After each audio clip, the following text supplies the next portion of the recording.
สบายดีพี่น้องสุคนผู้อยู่ไกลอยู่ใกล้ผู้อยู่ไทยอยู่ลาวผู้ขาวผู้ดำผู้ต่ำผู้สูงสบายดีเบิดคู่คนมื้อนี้ก็บรรยากาศดีพี่น้องเอ้ยบรรยากาศเย็นยามเช้าแบบนี้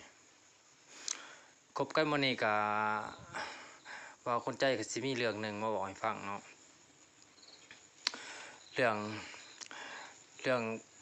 ไปเที่ยวเนาะว่าคนใจเคยไปเที่ยวทางปากซองแน่นาวพี่น้องผู้บางคนเขาไปเนี่ยเขาขี่รถไปเลยเขาขี่รถขึ้นปากซองแน่นาวและเขาขี่รถเขาจะบ่ฮู้ว่าอากาศอยู่ข้างว่างนี่เย็นสำาใดร้อนสำาใดเขาบ่ฮู้ได้เพราะว่าเขาขี่รถเขาสัมผัสแต่รถแอร์รถเขาเจ้าเองเนาะแต่บางคนใจนี่สิเขาเขตปากซองแน่นาวแล้วบ่เขาใจย่างสัมผัสอากาศพี่น้องอันนี้พาให้พี่น้องเนาะผู้ใดอยากรู้ว่าปากซองแน่นาวเป็นจังไดว่าเขาเริ่มสิเขาเมื่อปากซองแล้วว่าเขาจะย่างนี่รู้สึกว่าอากาศมันจะค่อยร้อนขึ้นแต่เริ่มแต่พี่แต่เข้าเขตปากซองอากาศมันจะค่อยเย็นขึ้นเย็นลงเนาะอากาศจะค่อยเย็นลงแต่คนนี่มันไปนี่ย่างไปจะขึ้นสูงขึ้นเพราะว่าปากซองมันสูงเลยสูงขึ้นอากาศก็เริ่มเย็นเข้าไปเรื่อยพี่น้องเอาคนใจย่างตัวจริงเลยย่างสัมผัสตัวจริงสำรวจตัวจริงพี่น้องแต่ตอนนั้นหันบ่าวคนใจบริมีโทรศัพท์เนาะบริถือโทรศัพท์ก็เลยบริถ่าย หลังจากมาแล้วว่าคนใจก็ถ่ายให้เบิ่งให้บอกให้ฟังว่าซะสูงขึ้นอากาศก็เย็นขึ้นได้พี่น้องเย็นขึ้นก็สูงขึ้นไปเรื่อยปักซองนี่เนาะเมื่อปักซอง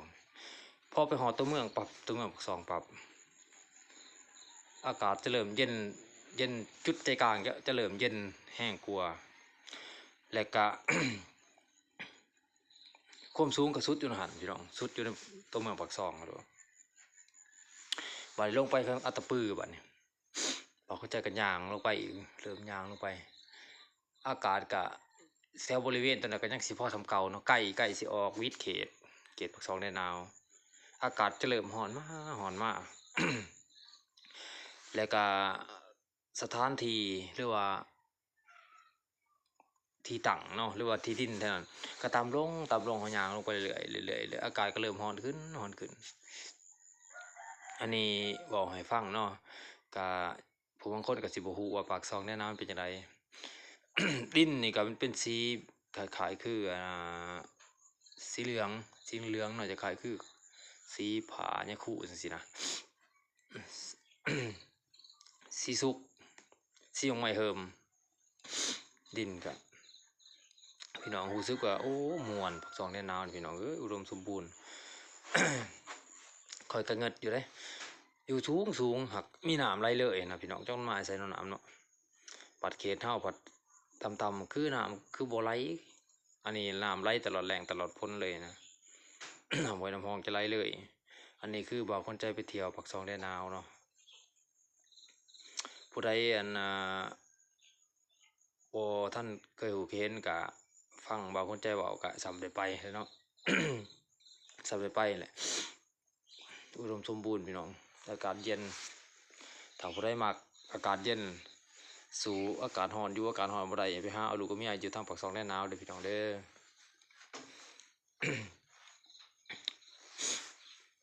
ฉันบ่าวคนใจไปเห็นแล้วรู้สึกว่าหนาวแห้งเติบได้พี่น้องเว้ยลื่นกับบ้านเฮาจังว่า2 เท่าพุ่นได้ปากซองนี่เนาะบางคนไปก็สิบ่ฮู้คือบ่คนใจดอกเพราะว่าเจ้าบ่ได้ย่างเด้เจ้าบ่ได้ย่างบ่คนใจย่างนี่เขตเมืองปากซองจนวิทย์เลยเด้พี่น้องไกลเด้เริ่มแต่เขาเขตปากซองจนออกวิทย์เขตปากซองจนได้สัญญางอยากรู้ว่าอากาศปากซองมันเป็นจังไดสิ่งที่ประทับใจแห้งอีหลีก็คือความเย็นเด้อพี่น้องความเย็นน้ำหมอกจะลงก่อนบักใหญ่เด้อพี่น้องยามคืนเสียงดังถ้าดังมันดังใส่ใบกล้วยนี่ตกใส่ใบกล้วยดังปกปิกไปพี่น้อง จังว่าอุดมสมบูรณ์ไปทุกอย่างปลูกยังก็เป็นปากซองแน่นาวเนาะเพราะว่ามันอากาศมันเย็นและก็มันก็มีความชุ่มชื้นสูงเว้าก็สิขอจบเพียงเท่านี้เนาะพี่น้องเฮา ฝากกดไลค์กดแชร์ฝากกดติดตามด้วยพี่น้องเด้อจะมีคลิปใหม่อีกมาฝากพี่น้องบางเข้าใจก็เคยไปเที่ยวหลายบอลอยู่แต่ว่าบ่ทันได้บอกให้ฟังอะไรก็บ่ทันได้ถ่ายบ่ได้ถ่ายเนาะแถวเขตน้ำท่วมน้ำเทียมบางเข้าใจก็ได้ไปเบิดพี่น้องแถวละห้าน้ำที่ว่าเคยประเทศน้ำท่วมบางเข้าใจก็เคยได้ไปเคยได้ไปเห็นพี่น้องไปเห็นด้วยตาตัวเองฝากกดไลค์กดแชร์ด้วยพี่น้องเด้อมีหลายๆคลิปสิมาบอกให้ฟังอีกคลิปนี้ก็ขอจบเพียงเท่านี้ก่อน